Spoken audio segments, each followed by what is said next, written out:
Assalamualaikum warahmatullahi wabarakatuh.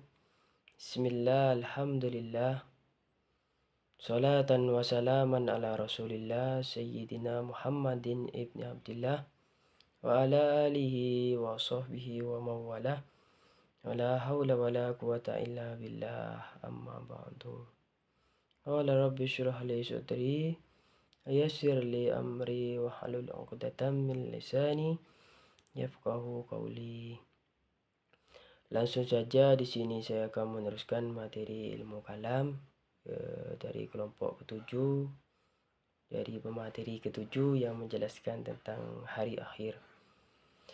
Jadi kehidupan akhirat dalam ajaran Islam diawali atau dimulai dengan peristiwa hari kiamat, yaitu hari akhir. Hari kiamat menurut Islam adalah peristiwa kehancuran alam semesta yang diawali dengan tiupan sangkala pertama, yaitu tiupan kehancuran serta kematian, dan diiringi tiupan kedua, yaitu kebangkitan manusia dari kematian. Peristiwa ini didahului dengan tanda sugra dan kubra.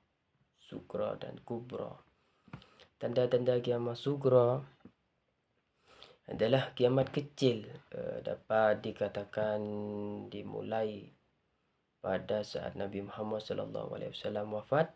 Kemudian peristiwa yang sering kita temui dapat berupa bencana alam seperti gempa bumi, tanah longsor, dan lain-lain. Orang-orang baik menjadi berkurang, muncul gaya hidup mewah di kalangan umat Islam. Dan orang-orang pun berlomba-lomba meninggikan bangunan pria menyerupai wanita, begitu juga sebaliknya.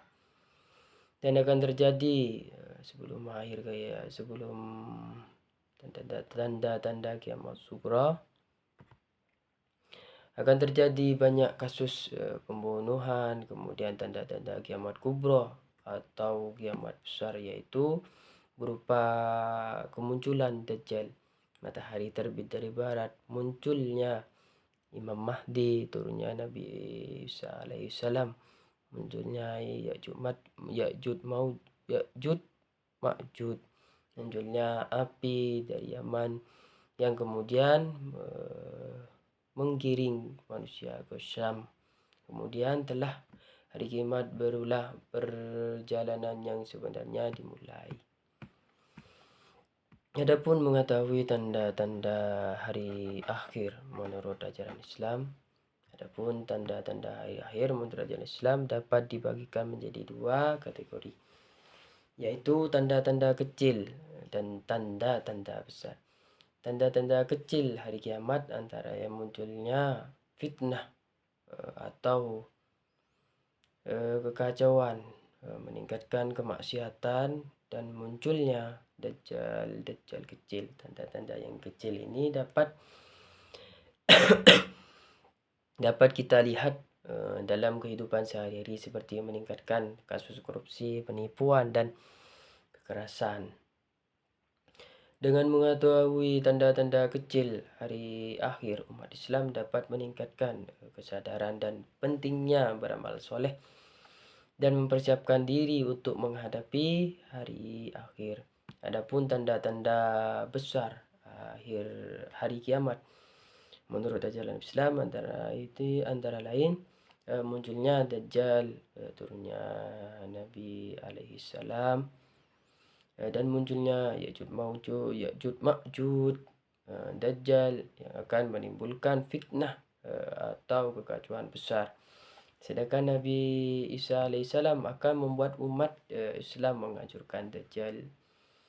Ya'jud Ma'jud akan menimbulkan kerusakan besar di bumi. Tanda-tanda besar hari akhir ini akan menjadikan pertanda bahwa dari akhir sudah dekat, dan umat Islam harus mempersiapkan diri untuk menghadapinya. Dengan pengetahuan tanda-tanda hari akhir menurut ajaran Islam, umat Islam itu dapat meningkatkan kesadaran dan akan pentingnya beramal soleh dan mempersiapkan diri untuk menghadapi hari akhir.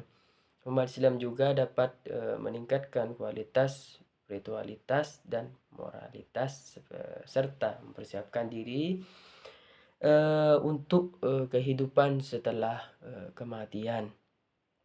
Oleh karena itu, mempelajari tanda-tanda hari akhir menurut ajaran Islam itu sangat penting bagi umat Islam yang meningkatkan keimanan dan ketakwaan kepada Allah Subhanahu wa taala.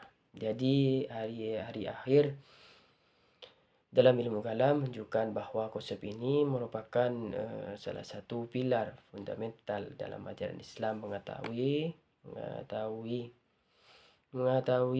tidak hanya meliputi pemahaman tentang tanda-tanda akhir zaman seperti kemunculan Dajjal, turunnya Nabi Isa alaihissalam, tetapi juga proses penghakiman pada hari akhir akan menentukan nasib manusia di alam setelah kematian. Hal ini menekankan pentingnya bagi umat Islam untuk mempersiapkan diri secara spiritual dan moral agar dapat menghadapi hari akhir dengan sebaik-baiknya. Cukup sekian yang bisa saya jelaskan.